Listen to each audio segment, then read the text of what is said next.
मेरे देश के खिलाड़ी ये बात ध्यान में रखें कि आपकी क्षमता में कमी नहीं है। हमारे जिन बच्चों ने, हमारे जिन खिलाड़ियों ने भी टोक्यो में, चाहे वो नीरज चोपड़ा गोल्ड जीते हो या फिर और सिल्वर जीते हो, ब्रॉन्ज जीते हो, उनकी क्षमता में और दूसरों की क्षमता में कोई कमी नहीं। जब हम प्रधानमंत्री जी एक फोन से बात करके इतनी ऊर्जा बढ़ा सकते हैं, हम शुरू से एंटी डोपिंग चक्कर में ना पड़ करके इसको अगर अच्छे ढंग से लेके जाएंगे, हमें विश्वास है कि अगले ओलंपिक में हम 15 पदक भी पा सकते हैं। ये भी हमारा अचीव किया जा सकता है लक्ष्य में। वित्तीय हाँ 50 भी हो सकता है, हम धीरे धीरे आगे बढ़ रहे हैं, 50 भी हो सकता है।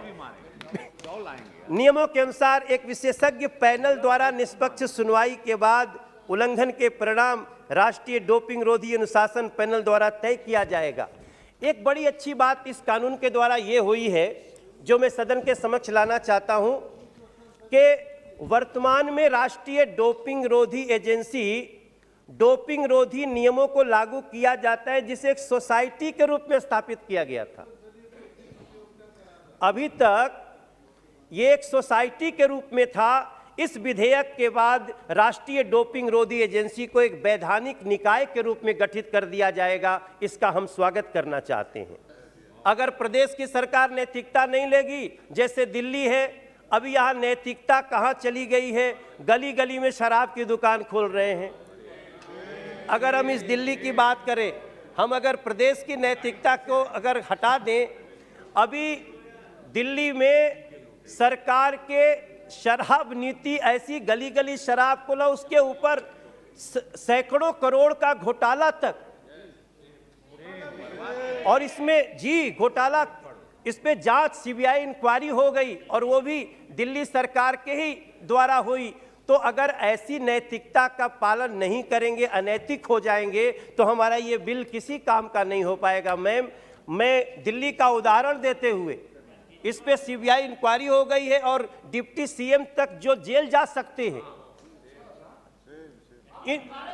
इन लोगों ने नहीं, हम धमका नहीं, हम आशा कर रहे हैं, हम आशा कर रहे हैं। मैम, क्या मेरे भाई, ये इतनी गंभीर बात हुई है कि इस बिल को नैतिकता के साथ प्रदेशों को लागू करना होगा। अदरवाइज हम अपने खिलाड़ियों को कैसे दे पाएंगे एक संदेश? तो ऐसी स्थिति में मैंने एक सिर्फ उदाहरण दिया, इसका कोई मेरा पता नहीं जांच के बाद क्या होगा। ये तो अलग बात है कि जिस दिन जांच होती है उसी दिन दिल्ली के मुख्यमंत्री कहते हैं फलानवा जेल जाएगा, वो नाम ले लेते। मैं यहाँ सदन की गरिमा के अनुसार मनीष सिसोदिया का नाम नहीं लेना चाहता हूँ। जी जी, अच्छा क्या नाम नहीं लिया? मैं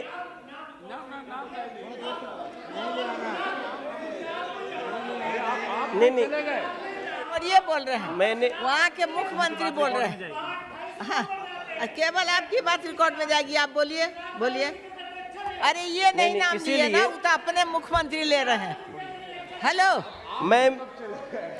मैंने इसीलिए कहा कि मेरा मूल उद्देश्य जो कहने का है, मेरा मूल जो उद्देश्य है कि ये एक बहुत बड़ा बिल है।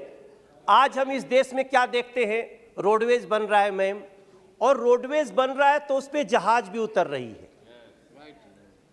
ये कितनी बड़ी सोच है।